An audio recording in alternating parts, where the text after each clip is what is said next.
உக்ரைனுடன் Russia தீவிரமாக போரிட்டு வருகிறது. இப்போரில் ரஷ்யாவுக்கு உதவியாக வடகொரியா தனது இராணுவ வீரர்களை அனுப்பியிருந்தது. இந்த வீரர்களில் சிலரை உக்ரைன் சிறைபிடித்திருக்கிறது.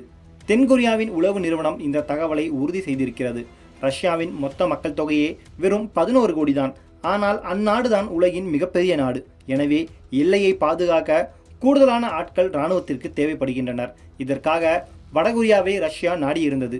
ஏற்கனவே வடகொரியாவுக்கும் ரஷ்யாவுக்கும் இடையே நல்ல உறவு முறை இருந்து வருகிறது. இதன் அடிப்படையில் சுமார் 11,000 வீரர்களை அதிபர் கிம் ஜாங் உன் ரஷ்யாவுக்கு அனுப்பியிருந்தார்.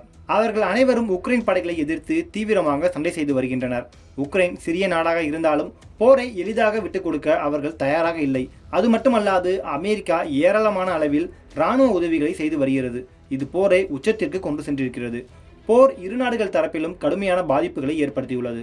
இந்நிலையில் போரில் ரஷ்யாவுக்கு ஆதரவாக ஈடுபட்டிருந்த வடகொரிய வீரர் ஒருவரை உக்ரைன் இராணுவம் கைது செய்திருக்கிறது.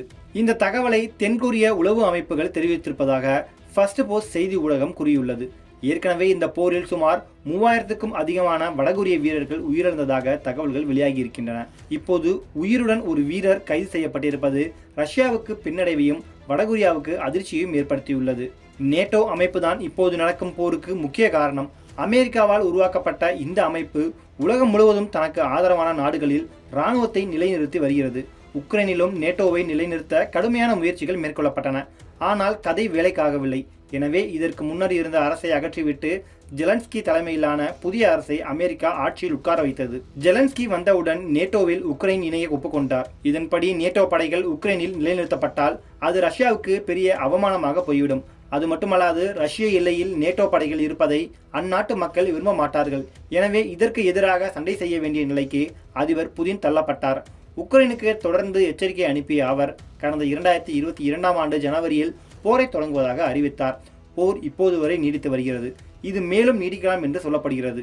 அப்படி நடந்தால் உக்ரைன் பிளஸ் அமெரிக்கா பக்கம் சில நாடுகளும் ரஷ்யா பிளஸ் சீனா பக்கம் சில நாடுகளும் ஒன்று சேர்ந்து போரை இதுவரை இல்லாத அளவுக்கு உச்சத்திற்கு கொண்டு செல்லும்.